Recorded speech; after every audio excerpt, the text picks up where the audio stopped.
Tem um momento na carreira que precisamos dar um passo além. É hora de fazer uma pós-graduação. Só que muitas vezes o custo pesa no bolso, inviabilizando tudo. Com a pós-graduação do Senac, você não tem esse problema. Cursos com até 50% de desconto e muito mais tempo para pagar. TCC opcional, modelo flexível com aulas presenciais e online e alguns cursos com apenas 12 meses de duração. Não tem mais desculpa, hein? Saiba mais em sp.senac.br/pós-graduação.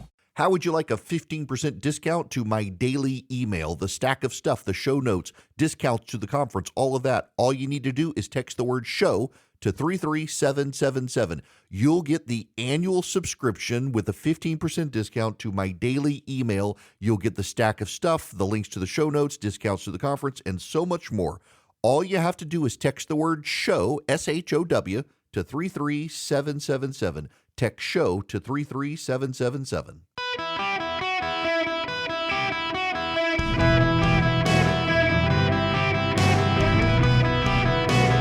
Welcome to the Eric Erickson Show podcast, Hour 2. Hello, America. Welcome. It's Eric Erickson here across the United States of America. The phone number, 877-973-7425, should you wish to be a part of the program. Well, it is time to talk about a subject I put off for some time. It's kind of funny to go to the Politico's website today and see the face of a good friend of mine, Russ Vought, on the front page of Politico, and the headline, Trump allies prepare to infuse Christian nationalism in second administration.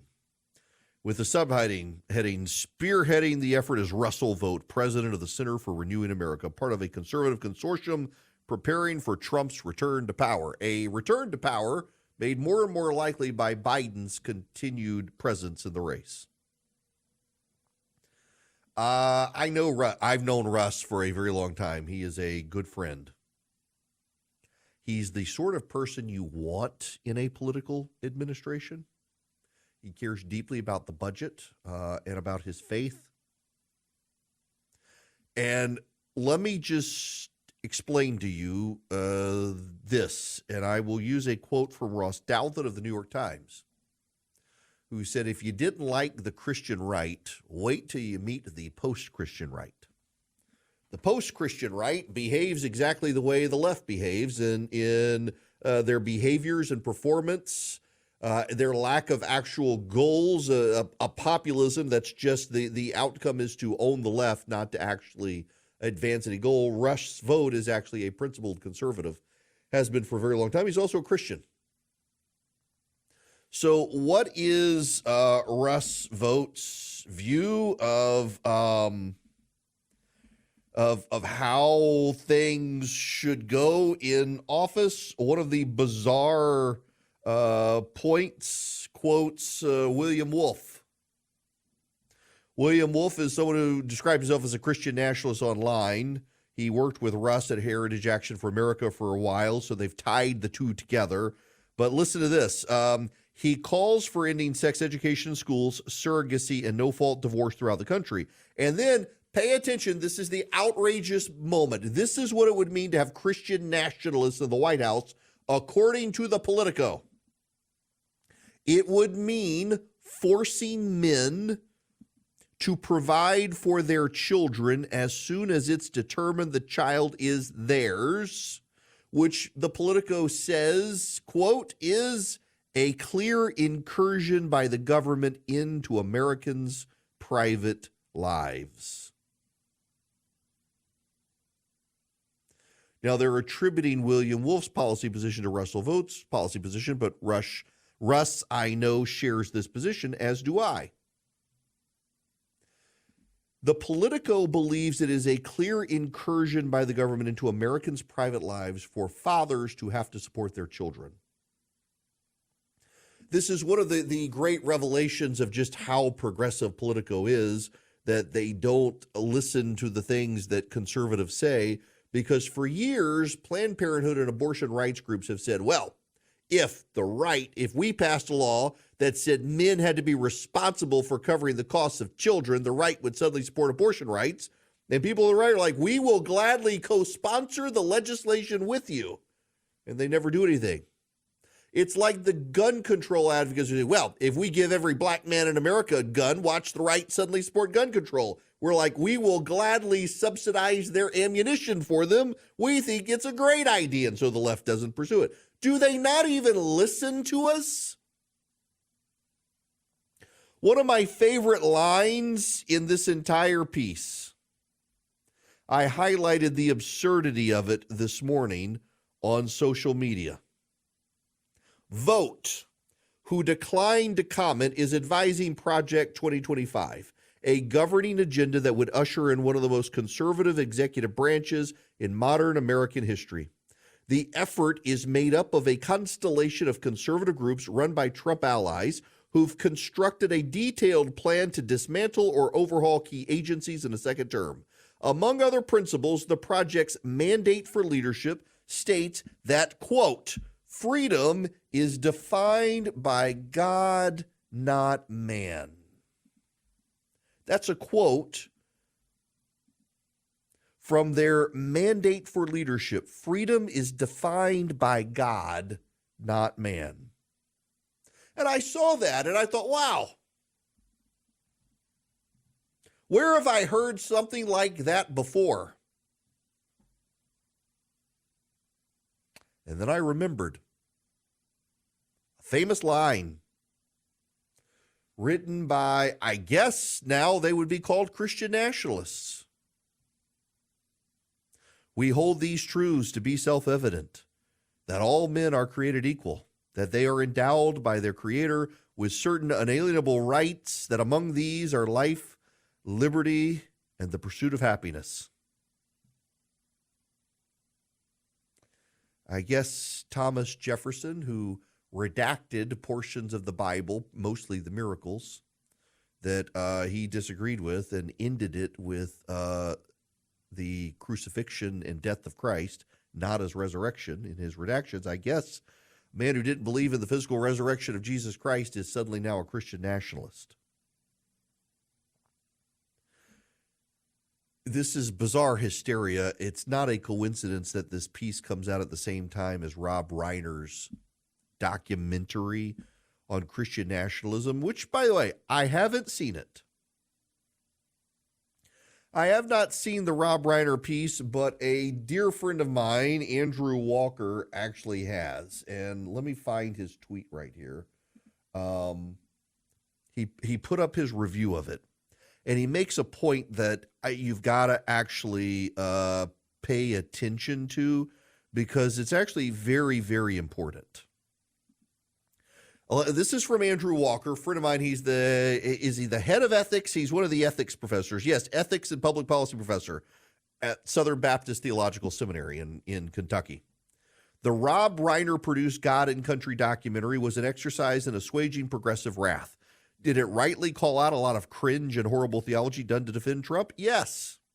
Did it offer a mild qualification that not all conservative Christians are enemies of polite society? Yes, but only because the interviewees couldn't speak for all Christians. Did it also string together a historically simplified and exaggerated storyline? Yes. It did so while also framing opposition to LGBT ideology, CRT, abortion, and feminism as markers of Christian nationalism. At one point, innuendo suggests the worldview formation is a marker of Christian nationalism. What was also very interesting is that they rely in the documentary on a German theologian and say that this German theologian was a Nazi sympathizer, and that it's clear where Christian nationalism comes from, except there's a problem. This particular theologian, I cannot remember his name now, was actually a progressive theologian. Most German theologians after Martin Luther became in the 1800s became liberal theologians.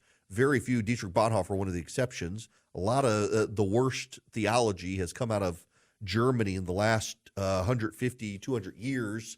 And the Nazis embraced a lot of liberal theologians and could weave them into Nazism. Orthodox Christian theologians were rejected by the Nazis, a lot of them killed by the Nazis. It's just remarkable, though, that Rob Reiner wants to build this case against Christian nationalism. And essentially, the objection is that if you're a Christian, you should not be able to practice what you preach.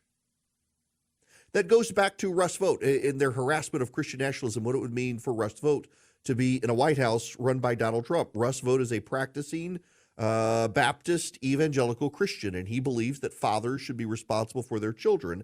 And so he believes it is sound public policy that a law should be passed that if you get a woman pregnant, you are financially responsible for the children. You do not get to abdicate your responsibility to the child. You would think that most people would want that public policy. That is what it means to be a Christian, to have fathers honor their families and take care of their families instead of pushing them off onto the government role. The father should be responsible. Sounds like it'd be great public policy. But because it comes from someone whose worldview is Christian and the Christians believe the father should take care of their children, well, suddenly what the left would otherwise like now becomes bad Christian nationalism. That's not to say there aren't some problems. Mike Flynn is a crazy, angry person who is got his own cult of personality, and they're weaving into it elements of Christendom, taking Christianity out of context in bad ways. And this says, well, Donald Trump might want to bring him into the White House. Hypothetically, maybe so, but will he actually do it? I suspect Russ Vought has a better chance of getting to the White House than Mike Flynn. The fear-mongering, though, out there is just another way to try to fear-monger independent swing voters that we would have a Handmaid's Tale in America if Donald Trump gets elected to the White House. What's so hilarious is in the same story from Politico, they helpfully note that Donald Trump actually doesn't have the strongest faith. That Donald Trump is not actually, in any sense of the word, a committed man of faith. In fact, their precise words are, quote, Trump is not a devout man of faith. No, he's not. In multiple interviews over the years, including very recently, Donald Trump said he's never had to repent for anything. One of the hallmarks of Christianity is you repent of your sins. A lot of evangelical Christians say Trump is an ally, but not within the faith if he hasn't repented of his sins. But he's surrounded by people who are believers. Therefore, they must all be maligned.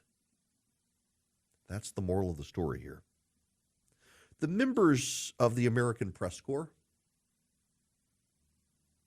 most of them are not committed to their faith. Most of them have no faith. They worship themselves. And they quote people who hate people of faith to vilify people of faith. And they highlight someone like Russ Vought, a man of deep faith and integrity, to scare people about what it would mean to have a guy like that in the White House, a man who believes the words of Scripture and so is an honest broker who deals honestly and transparently with people, who doesn't lie to people because he takes his faith seriously. He's committed to family and thinks public policy should be family first. Do you know one of the wild things in our government right now is that it penalizes people on government benefits who wish to get married because then it punishes them and makes it financially difficult for them. So you bring two people together, they fall in love, one has a disability, they're getting government benefits, they get married, suddenly their government benefits go away. They're penalized for getting married to someone. Vought wants to get rid of these contradictions and penalties for people to get married within government. He believes marriage is a good, healthy foundation for us to raise the future of America, and so we should be getting rid of the things in government that penalize people from getting married, including the tax penalty built into marriage. When you get married, your taxes go up. What an awful thing that we should be incentivizing people getting married and fathers taking responsibility for their families. What a horrible thing. At least according to the media, that's a horrible thing. The fact of the matter is what the media is doing is they're peddling more and more blatantly this idea that if you are a person of faith, you're not allowed to be guided by your faith. The problem here, as I write in my new book, secularism itself has become a new faith. And what's going on here is that members of the media who tend to be secular atheists worship their own gods, which tend to be themselves and their idol worship, and they do not want a competing religion in the town square. Christianity says glorify God in all that you do, and secular atheism says glorify yourself in all that you do, which explains the rise of transgenderism and other cult of personalities based on self. They don't want a competing religion that actually says you got to take care of your family, because the left, I mean, my gosh, look at them and what's happened with societal collapse under them. How dare we elect people who believe that men should take care of their families and owe some responsibility for keeping society together? What a bad thing that would be, I guess. That apparently is Christian nationalism, and if that is, I'm all on board. Welcome. It is Eric Erickson here. The phone number, 877-973-7425. Let's go to Nate, who's been waiting patiently. Nate, welcome to the show. Hey, how are you? Good. What's going on? So question for you. You talked earlier about how, the corporate media, the message has gone out, get rid of Joe Biden. So as you discussed before, Kamala is the backup and no one wants her. So, I mean, are they being myopic? They forced Biden out. How do they prevent the all-out civil war? What's the corporate media's plan for that? Oh, I honestly, I think they're in panic mode and they don't have one. That's what it strikes me as. I will tell you from some of the pieces I read over the weekend, what they whisper privately to each other is that if Joe Biden released his delegates, it would be an open convention. They wouldn't, if he just released his delegates, they wouldn't automatically go to Kamala Harris. So if you convince him to leave and he doesn't endorse Kamala, then the Democratic Party elders can do a poll-tested, focus group-approved candidate selection search and say, this is the guy we think is best likely to win. We'll go with him. Notice I say he because inevitably I suspect where they would go is a guy like Andy Beshear of Kentucky, who won a conservative state as a progressive Democrat, but related to people as a moderate, even though he's not. Some of them want Gretchen Whitmer of Michigan. What I find notable is, despite all the chatter about Gavin Newsom, behind the scenes, every Democrat I talk to says he's too progressive, that it would be a disaster for the Democrats to run him, and that Newsom doesn't get it. He's high on his own supply, but everybody else does. Kamala, though, I think they're underestimating Kamala Harris. A reporter I talked to who covers this for the New York Times told me that any Democrat who says it's not Kamala Harris is pretty delusional because, one, Joe Biden would absolutely throw his delegates her way, and two, she's got the legitimacy claim and could galvanize black women for her cause, and I think he's probably right in saying that. One of the groups fighting Joe Biden and his ridiculousness on the natural gas export ban or LNG ban and the like is Americans for Prosperity. I want to talk to you on a very personal level about Americans for Prosperity from my vantage point. Right now in my state, school choice is before the state legislature, and Americans for Prosperity is going door to door in the districts of persuadable Republicans, trying to let their voters know about the issue, to get them to call their member of the state legislature to support school choice. They've got billboards around the state. It's one of the things they do, not just in my state, but in every state. That's how they fight. They raise awareness. They train activists to go door to door, neighbor to neighbor, convincing their friends and family to get on the phones, to go to state legislatures, to go to local city councils. It's what they do, and they're really good at it. And they want you on their team. If you go to americansforprosperity.org/Eric today, americansforprosperity.org/ERICK, you can sign up with Americans for Prosperity, learn how to be a highly effective conservative activist, to put points on the board for free markets, for free people, for families. americansforprosperity.org/Eric. Hello, welcome. It's Eric Erickson. I'm a professional, and I looked at the clock and misread it, and I put something in my mouth, and I'm chewing it. Yeah, I'm a real professional, folks. I'm also sick. Hang on. Sorry, I'm trying to clear my throat. So I got this stupid sinus infection. My throat is so sore and so raw, and I'm like sucking on cold stuff and drinking water, trying to not cough into the microphone with you guys. Now, so this is how much Philip listens to the program that he works for and that pays his salary. Charlie, you're gonna love this one. So Sunday the guys are over, and I make pizza, make cinnamon rolls. It was a carb fest on Sunday night. I don't even have a cigar. I'm dealing with all of this garbage in my head and my throat, and I'm pass on the cigar. But I'm talking about this woman who got $50,000 taken advantage, is like swindled out of $50,000. And I'm explaining the story. He's like, what are you talking about? It's like, dude, I've talked about the story twice on radio in the past week. But I'm also mindful many of you may have no idea what I'm talking about, despite me having talked about it twice. But there's a method to the madness, even for those of you who know what I'm talking about, unlike certain people who are in my employ. You got to listen to this because it's to a larger issue. Now, there's a financial writer. Her name is Charlotte Cowles. She writes for The Cut, which is described as a lifestyle and women's interest publication for New York Magazine. Since 2016, she's written My 2 Cents, a column responding to reader questions about personal finance, saving money, creating budgets, and other topics, including how to avoid scams. But last year on Halloween, she found herself on the other end of the exchange, her seeming expertise not preventing her from falling victim to a complex scheme that resulted in her giving a scammer much of her life savings. It started with a call from someone claiming to be from Amazon. She writes, a polite woman with a vague accent told me she was calling from Amazon customer service to check some unusual activity on my account. Caller ID backed up the claim. When have you ever gotten a call from Amazon? The Amazon rep asked her if she'd recently purchased $8,000 worth of Apple products. Cowles hadn't. And she even checked her recent orders to confirm as much. The woman on the other line, who called herself Krista, told her Amazon had a record of 2 accounts, one personal, one business. Cowles said she didn't have a business account. The columnist with Krista from Amazon support determined it was fraud. It's been so pervasive, the company was working with a liaison from the Federal Trade Commission and was referring defrauded customers to him, something the FTC does not do. Krista asked Cowles if Krista could connect Cowles with the FTC agent who identified himself as Calvin Mitchell, an investigator with the FTC. He provided her a badge number, gave her a callback number, and even claimed the phone call was being recorded. He had the last 4 digits of her social security number, her home address, and her date of birth.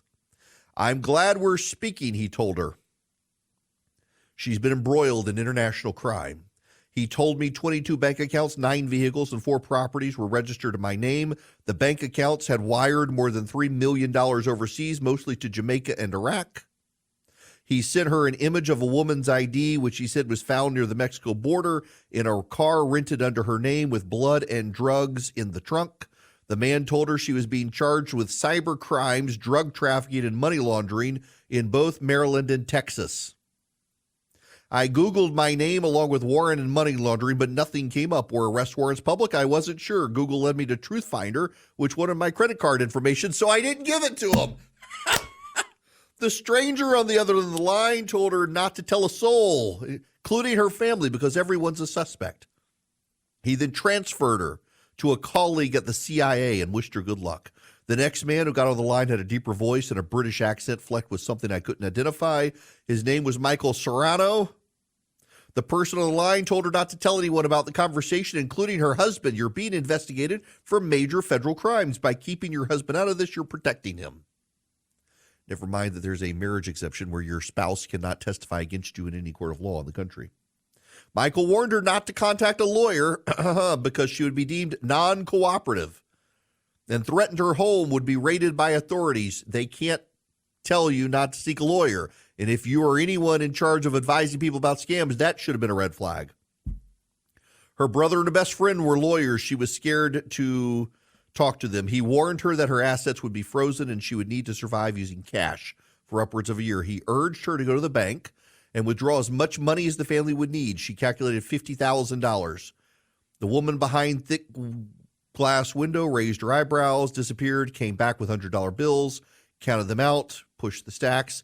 The CIA agent praised her. She took the cash she received, put it in a shoebox, and readied it for an undercover agent to come by. The federal government would issue her a check for the full amount that was clean. A white Mercedes SUV pulled up to the curb. The back window will open. Don't look at the driver or talk to him. Put the box through the window, say thank you, go back inside.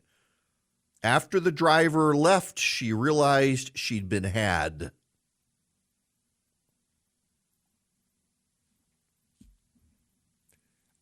I relate this story to you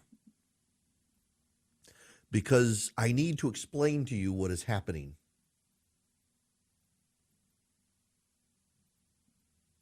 The elite in this country, and I would say that someone who writes for New York Magazine an advice column on finances is one of the elite, one of our social betters, a good progressive, has been scammed.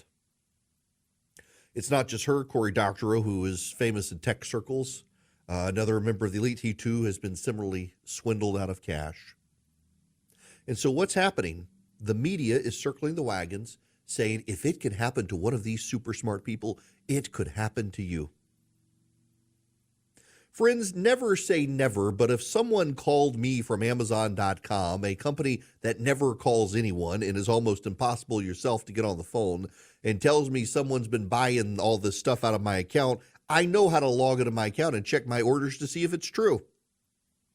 And when they refer me to the FTC, I know this is something that the FTC does not handle.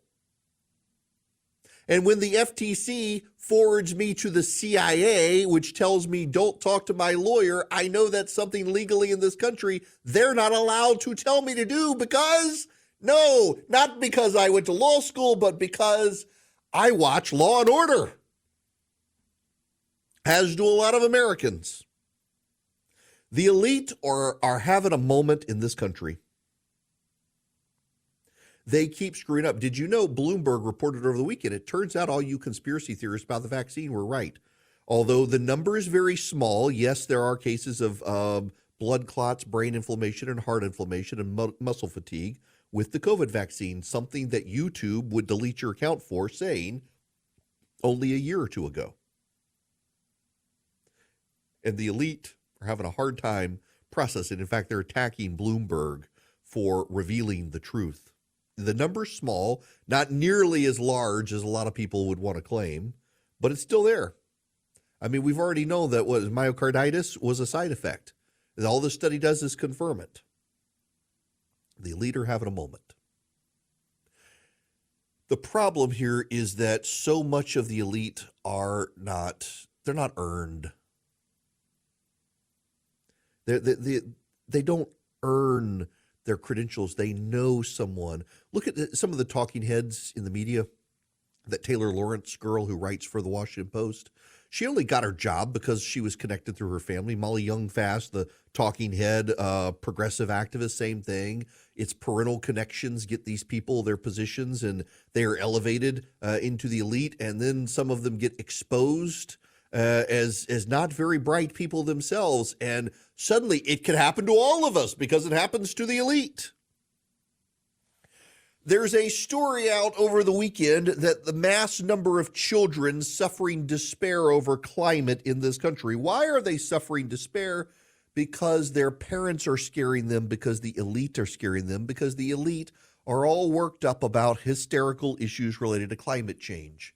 And now suddenly, after all the elite belly aching about us needing to get electric vehicles to this country, it turns out people are not getting electric vehicles. This is from CNN. So 1.2 million electric vehicles were sold in 2023.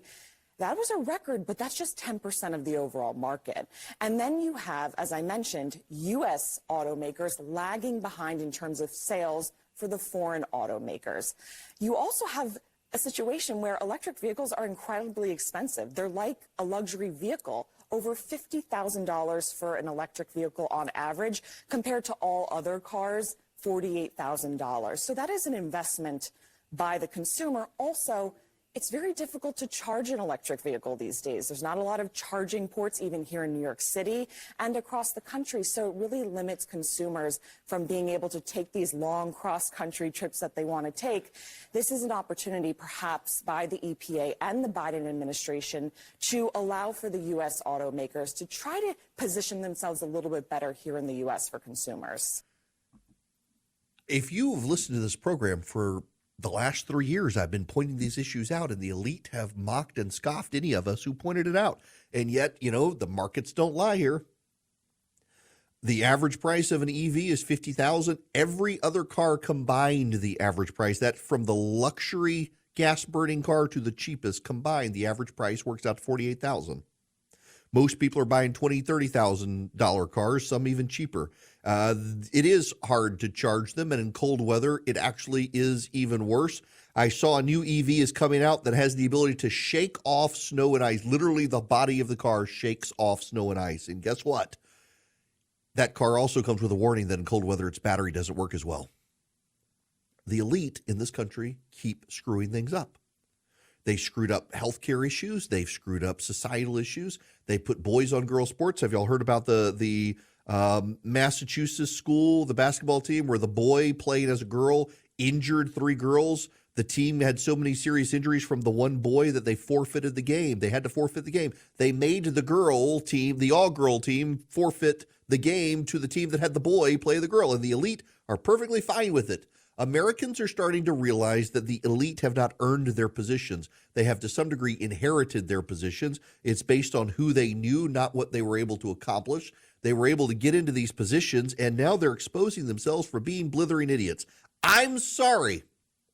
I have a hard time believing that if someone from Amazon called me and referred me to the FTC, who referred me to the CIA, who told me to go withdraw $50,000 in cash and put it in a shoebox and throw it through the window of a car, I just don't think that I would do that. And the fact that the reaction from the Washington Post and the New York Times and the talking heads on TV is, no, if it's an elite person that it would happen to, it would happen to you as well. No, I don't think so. I think that's just a matter of the elite exposing themselves as frauds and not as fully competent as they claimed. And the media has invested so much in putting these people into positions of power and notoriety, they got to circle the wagon instead of saying, actually, you know what? Some of these people are pretty stupid. It is this progressive push towards credentialism. You're not allowed to comment without a credential. You and I can say there is a sex binary because there's either the XX or the XY, but we don't have a credential, so they won't listen to us. Instead, they go on and say, no, actually,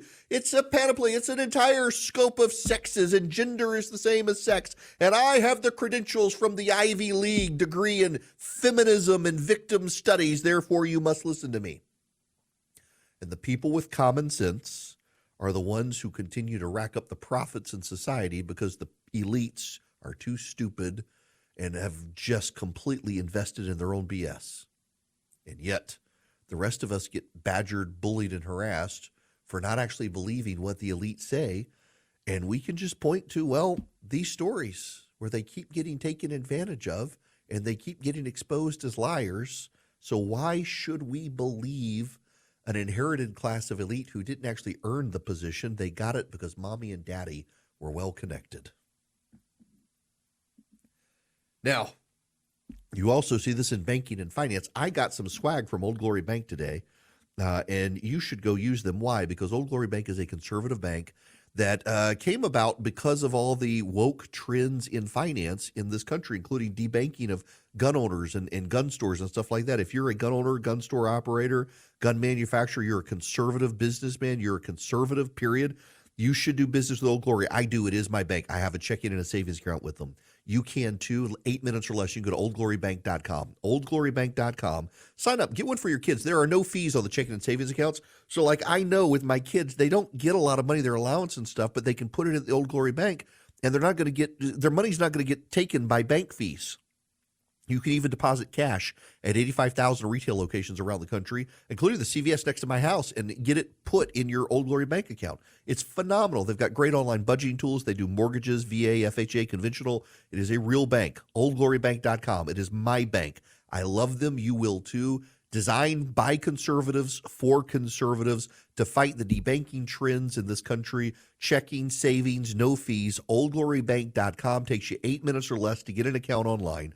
OldGloryBank.com. Terms and conditions apply. Member FDIC. Equal housing lender. Welcome. It is Eric Erickson here across the country. The phone number, 877-973-7425. If you're on the phones, and I see Matt has been patiently waiting. I want to get to Matt's call, but I only have about a minute. He's been holding for a while. It'd be a great disservice to him if I try to take his call here with only about a minute to go. But I will take your phone calls. Be patient. Y'all are helping me out as my voice. Y'all. I will be fine. The steroids and the antibiotics are I hate. I so rarely get sick. I was going to talk about it this weekend, but my buddy David, his wife, would harass me for complaining about my man flu. It's not that bad. Anyway. All right, we're going to move on. We got other stuff to talk about, including this from Fawny Willis, the attorney, the district attorney. She went to church. She had, this to say. This is a really hard job I'm trying to do. And I am an imperfect human being, but I can literally feel the people who loves me's prayers. If just every now and again you'll throw my name in a prayer. Now, I talked about the complaints about Christian nationalism earlier. Here is this woman going to a church, doing it is a politically charged event, and where are the calls about Christian nationalism and church-state separation, all that? You notice, particularly within the black community, it always gets a pass no matter what it is. And her continuing to go on stages and talk about this case, I think, is another reason to take her off the case. I think the judge needs to take her off the case. We'll talk more about that when we come back